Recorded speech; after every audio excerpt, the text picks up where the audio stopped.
In this video, we're going to talk about Slater's rule and how to use it to calculate or estimate the effective nuclear charge. So let's work on this example. Let's use Slater's rule to estimate the effective nuclear charge of a 2s electron in beryllium.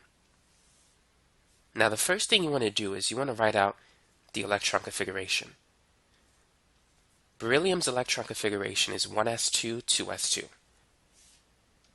So we need to calculate the effective nuclear charge for a 2s electron. Now the effective nuclear charge can be calculated using this formula. It's Z minus S. Z is basically the atomic number of the element, and you could find that using the periodic table. So Z for beryllium is 4. Now we need to calculate S, which represents the inner shell electrons. To calculate S using Slater's rule, for electrons in a lower group, let's say n-1, you need to give it a value of 0.85. For electrons in the same group, 0.35. For electrons, let's say 2 groups lower, we're going to give it a value of 1. And that's based on Slater's rule. So for these 2 electrons, they're 1 energy level lower than the 2s electron. So we're going to give it a value of 0.85. So this is going to be 2 times 0.85. Now, there's one 2s electron that we need to take into account. Because there's a total of 2 electrons, and one of them we're trying to analyze, the other one will fall in this region, or for that value. So that other electron that we're not analyzing, we're going to give it a value of 0.35. So now let's add this up. So we have 2 times 0.85 plus 1 times 0.35. So that gives us an S value of 2.05.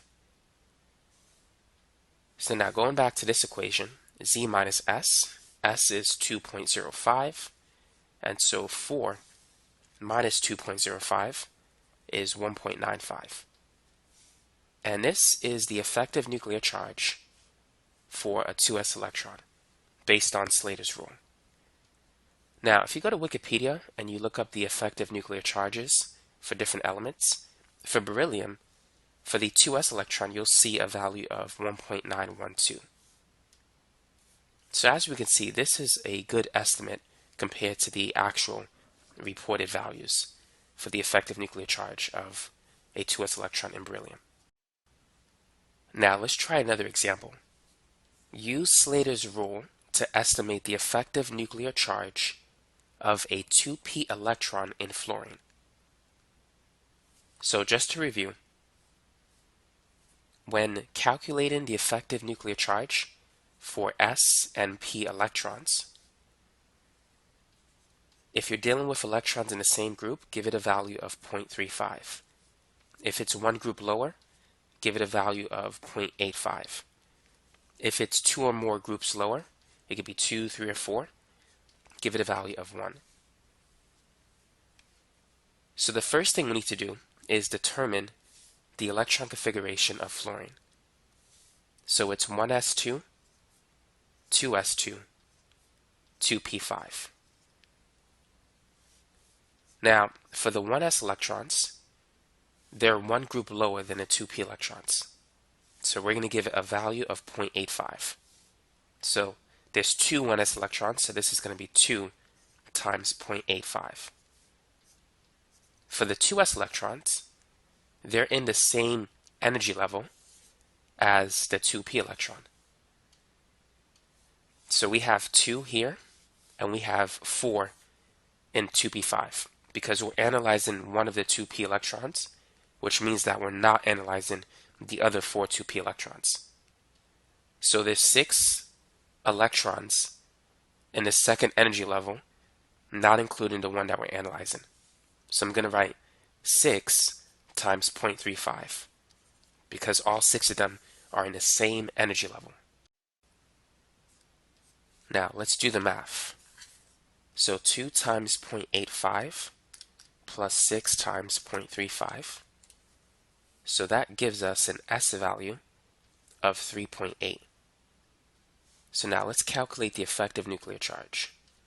It's going to be the atomic number of fluorine minus S. The atomic number of fluorine is 9, based on the periodic table. S is 3.8. So 9 minus 3.8 is 5.2. And so this is the effective nuclear charge for a 2p electron in fluorine. Now, according to Wikipedia, the actual value for this is, I know I wrote it down somewhere.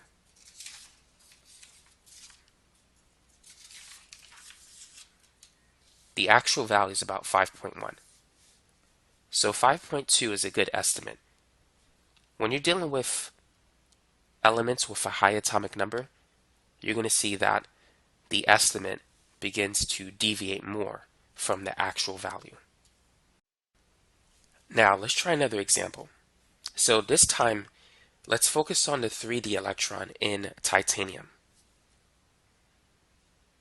So let's begin by writing the electron configuration. It's going to be 1s2, 2s2, 2p6, 3s2, 3p6, and then 4s2, 3d3.